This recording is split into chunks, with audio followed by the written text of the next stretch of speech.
समादरणीय महानुभाव,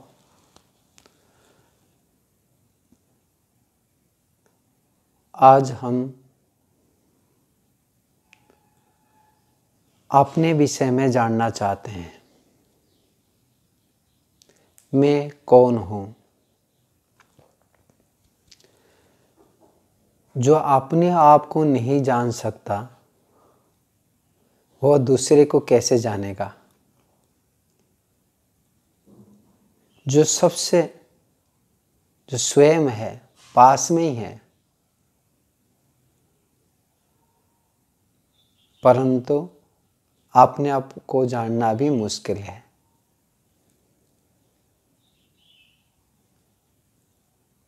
ईश्वर के संबंधित जानकारी हमको जितने हैं उससे कई गुना कम अपने आप के जानकारियां हैं।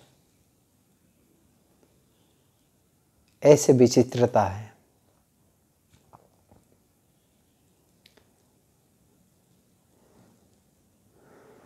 इतनी हम मूर्खता हमारे अंदर में है, स्वयं को हम जान नहीं पाते।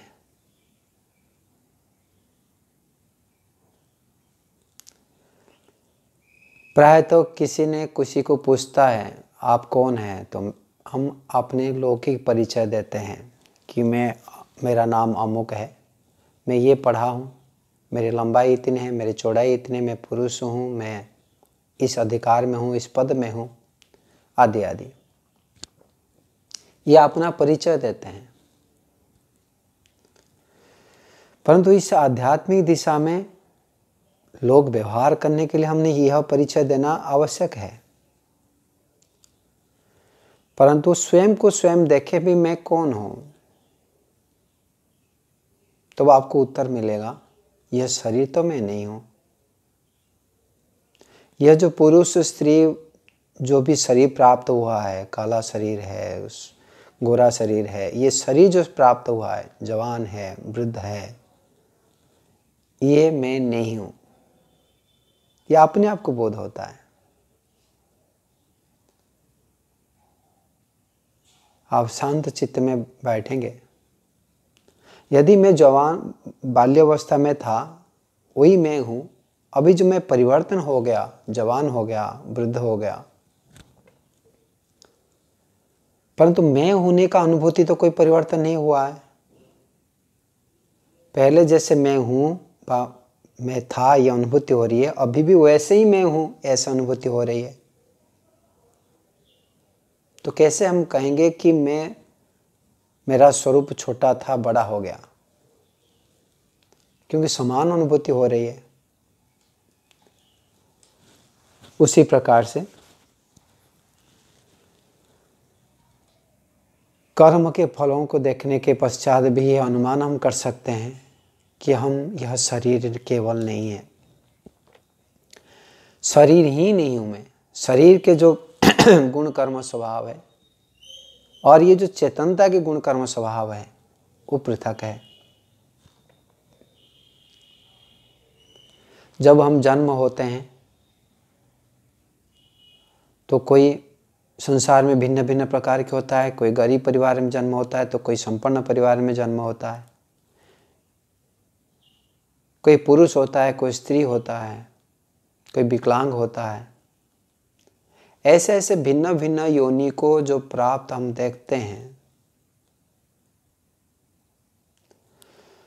तो ये किसी का किसी आधार पर प्राप्त होता है। पहले हम प्राप्त होता है तो किसी ना किसी कर्म किए होंगे, तभी तो उसका आधार बनेगा। तो कर्म करने वाला और फल को प्राप्त करने वाला एक ही होना चाहिए। जो कर्म करता है उसको ही फल प्राप्त होना चाहिए। इस न्याय के दृष्टिकोण से जब हमने यह शरीर प्राप्त हुआ है तो उसके लिए कर्म हम कब किए थे? पूर्व जन्म में किए थे। तो पूर्व जन्म में मैं था और अभी हूं। ऐसे ही हमने बचपन काल में स्वास्थ्य प्रति ध्यान नहीं दिए थे, इसका फल अभी भोग रहे हैं। बचपन में हम व्यायाम किए थे, अच्छे भोजन खाए थे, तो अभी हम मजबूत बने हुए हैं। तो ये जो पिछले कर्म करने वाला जो व्यक्ति है वही मैं हूं। यदि शरीर वैसे होता तो शरीर तो परिवर्तन हो जाता है। शरीर के प्रत्येक सेल भी परिवर्तन हो जाता है। तो यह स्पष्ट होता है कि मैं यह शरीर नहीं हूं, शरीर से भिन्न हूं। और कैसा स्वरूप वाला हूं? कल जैसे हम विचार किए थे, चेतन स्वरूप वाला और अनादि स्वरूप है, कभी भी उत्पन्न नहीं हुआ है। यदि हम उत्पन्न मान लेते हैं तब वो उत्पन्न करने वाला कौन है? हम मानेंगे कि ईश्वर है। यदि जिस दिन उत्पन्न किया हुआ है, यदि मान लेते हैं कि ईश्वर ने कभी उत्पन्न किया हुआ है, तो जिस दिन उत्पन्न किया है, जो हमको शरीर आदि योनि प्रदान करेंगे, तो वह दूसरे प्राणी को भी, दूसरे आत्मा को भी देंगे। तो समान प्रकार तो दे ही नहीं सकते। कोई कुत्ता भी बनेगा, कोई गाय भी बनेगा, कोई घोड़े भी बनेगा, कोई मनुष्य भी बनेगा। तो ईश्वर अन्यायकारी हो जाएंगे यदि एक प्रकार के नया ही उत्पन्न करने वाले जीवात्मा को और इसी प्रकार से योनि दिया जाए। तो इस हेतु से भी खंडित होता है। फिर वो किस आधार पर देंगे? उसका कर्म वो कब किया था? तो इस प्रकार से आत्मा भी अनादि मानना ही होगा। तो ऋषि मुनियों ने और स्वयं ईश्वर ने बता रहे हैं कि हम जीवात्मा अनादि, हमारा उत्पत्ति हुए नहीं है। और जो जो वस्तु उत्पत्ति होता है वो विनाश होता है, क्योंकि उत्पत्ति पहले नहीं था, अर्थात विनाश था। और उत्पत्ति हुआ, ऐसे उत्पत्ति हुआ है तो विनाश भी होगा। तो संसार में भी ऐसे प्रकार से हम नियम को देख रहे हैं, जो जो वस्तु उत्पन्न होता है वो विनाश होता है। तो मैं ऐसा, मेरा स्वरूप नहीं है जो मैं विनाशशील हूं, जो मैं परिवर्तनशील हूं। यह स्पष्ट अनुभूति और तर्क से भी सिद्ध हो रही है। जैसे मैं बाल्यावस्था में था, अभी भी वैसे ही हूं, ऐसे अनुभूति हो रहा है, मैं ही हूं और आगे भी रहूंगा। यह शरीर परिवर्तन होता है, बुद्धि के स्तर परिवर्तन होता है, बल परिवर्तन होता है, रूप परिवर्तन होता है, पर मैं होने का जो अनुभूति है वह समान है। तो मैं एक आत्मा हूं, यह शरीर नहीं हूं। चेतन हूं, जानता हूं, अनुभूति कर रहा हूं, आंख से मैं देख रहा हूं और वे ऐसा है यह अनुभूति मैं कर पा रहा हूं। नासिका से सूंघ रहा हूं, यह ऐसे गंध है, यह अनुभूति मैं कर पा रहा हूं। यह अनुभूति करने वाला मैं आत्मा हूं, जो शरीर से पृथक है। अनुभूति कराने के साधन तो यह शरीर है, पर अनुभूति जो मैं कर रहा हूं वो मैं हूं। इंद्रिय से भी कर सकते हैं, मन से भी कर सकता हूं।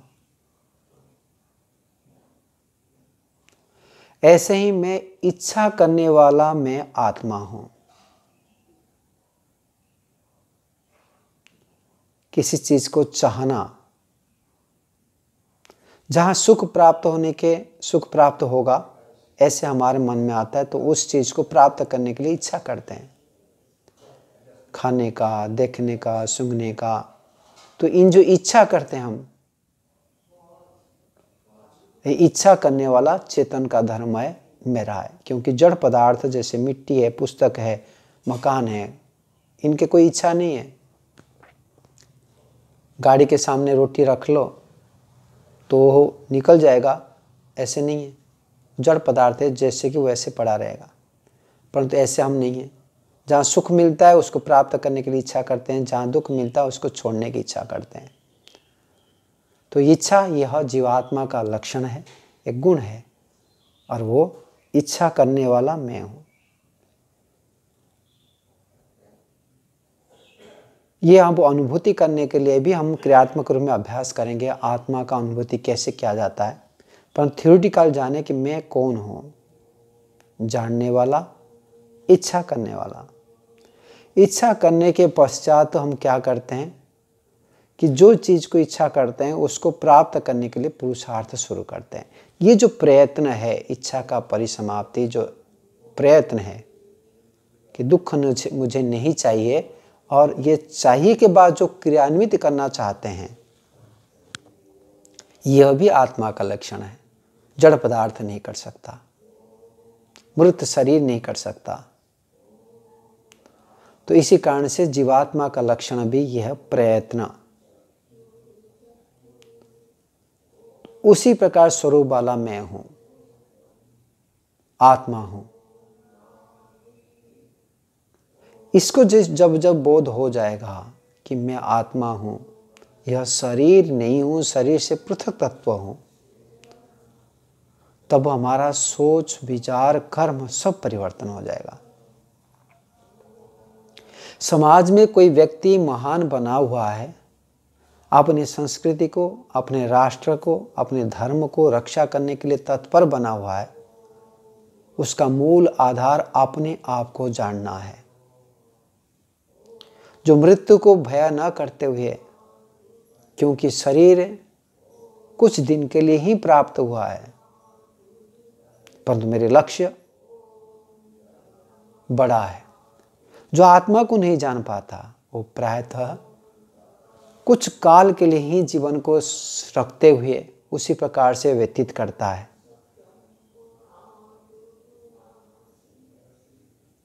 उसका लक्ष्य सीमित होता है, वर्तमान के साधन आधार पर ही लक्ष्य बनाता है। परंतु एक आध्यात्मिक व्यक्ति, उसका लक्ष्य बड़ा होता है, क्योंकि वह आत्मा को जानता है मैं अमर हूं, मैं जो कुछ करूंगा उसका कर्म का फल मुझे प्राप्त होगा, उसके संस्कार पड़ेगा, उस संस्कार के आधार पर और कर्म के आधार पर मुझे अगले जन्म मिलेगा। उस समय मैं पुनः वहां से आगे बढ़ूंगा, वहां से आगे पुरुषार्थ कर पाऊंगा।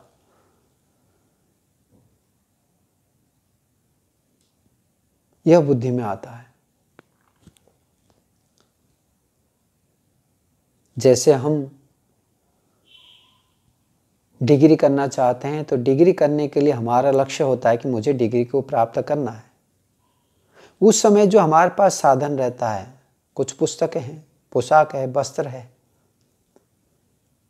हमने ऐसे बांधते नहीं कि ये पोशाक, वस्त्र, पुस्तक आदि जब तक है तब तक मैं पढ़ूंगा, इसके बाद नहीं पढ़ूंगा, ऐसे नहीं रहता। यह नष्ट हो जाएगा, दूसरे पोशाक वस्त्र मुझे मिल जाएगा, प्राप्त कर लूंगा, परंतु मुझे डिग्री प्राप्त करना है, उसके लिए मेहनत करते हैं।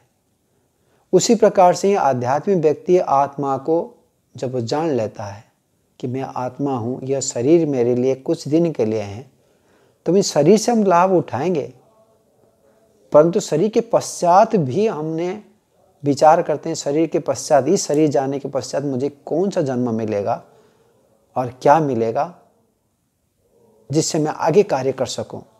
अगले जन्म के लिए भी पुरुषार्थ अभी से शुरू कर लेता है।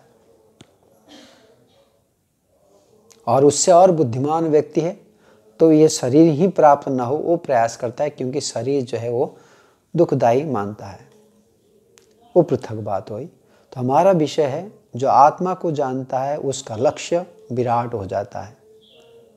तो इसीलिए हम अपने आप को जानना अत्यंत जरूरी है, तो बृहत दीर्घ लक्ष्य रखते हुए कार्य कर पाएंगे, गलत कार्य से वंचित हो जाएंगे, क्योंकि मरने के पश्चात कौन देखा है ये प्रश्न नहीं रहेगा। इस जन्म में ही जो कर्म करेंगे अगले जन्म प्राप्त होगा, ये निश्चित हो जाएगा।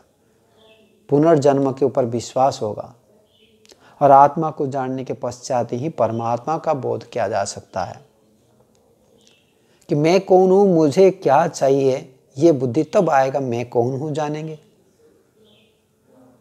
मैं एक विद्यार्थी हूं तब हम बोध करते हैं कि हाँ मैं विद्यार्थी हूं, मुझे विद्या चाहिए, मुझे पुस्तक चाहिए, मुझे ये साधन चाहिए। मैं गृहस्थी हूं तो मेरी ये कर्तव्य है, ये बोध होता है। उसी प्रकार से मैं आत्मा हूं ये बोध रहे, तब हमारा जो योग्यता कर्म परिवर्तन हो जाता है। यदि हम शरीर मानते हैं, प्राय हम मानते हैं व्यवहार काल में भी, अभी भी मन में यही बैठा हुआ है कि मैं ब्रह्मचारी हूँ, मैं आचार्य हूँ, मैं गृहस्थी हूँ, मैं वानप्रस्थी हूँ, मैं सन्यासी हूँ। इस प्रकार से मैं, मेरी ड्यूटी जो है, कर्तव्य, व्यवहारिक लौकिक कर्तव्य को देखते मैं अमुक हूँ, ऐसे हम मन में भी रखे हुए हैं। व्यवहार के लिए, बाह्य व्यवहार के लिए, लोगों को दिखाने के लिए अलग है, करना पड़ता है। पर सत्य मैं आत्मा ही हूँ, जो शरीर से पृथक हूँ। ना मैं पुरुष हूँ, ना मैं स्त्री हूँ, ना मैं गोरा हूँ, ना मैं काला हूँ। अपरिणामिनी अप्रतिसंक्रमा आद्यादि लक्षण से युक्त मैं आत्मा हूँ, इस शरीर से पृथक हूँ। आज हमने इतनी ही जाने कि मैं एक सत्ता जो है, मैं आत्मा हूँ, और मेरे स्वरूप क्या है, मेरे लक्षण क्या है, उसको हम आगे विचार करेंगे। परंतु इतना हम निश्चित करते हैं कि आत्मा को जो व्यक्ति जानता है वो महान बनता है, अपने जीवन को सार्थक बना पाता है। जो कुछ साधन मिला है उस साधन मानते हुए उसको सदुपयोग करता है, ना वो अपने स्वरूप मानता है। तो यह आदर्श विज्ञान को हम जाने, स्वयं मैं कौन हूँ। फिर प्रश्न उठता है, मेरे स्वरूप क्या है, मैं कहाँ से आया हूँ, मेरी ड्यूटी क्या है, मेरे कर्तव्य क्या है। तब आगे के प्रश्न उठता है। जब तक हम नहीं जानेंगे मैं इस शरीर नहीं हूँ, मेरे नाम जो बताया जाता है वही हूँ, अमुक का बेटा, अमुक का बाप, अमुक का फैक्ट्री के अधिकारी, ऐसे जो हमने पद को लेते हुए सांसारिक संबंध को जोड़ते हैं, अपने स्वरूप को बोध करते हैं, वो हमने हटा देना जरूरी है।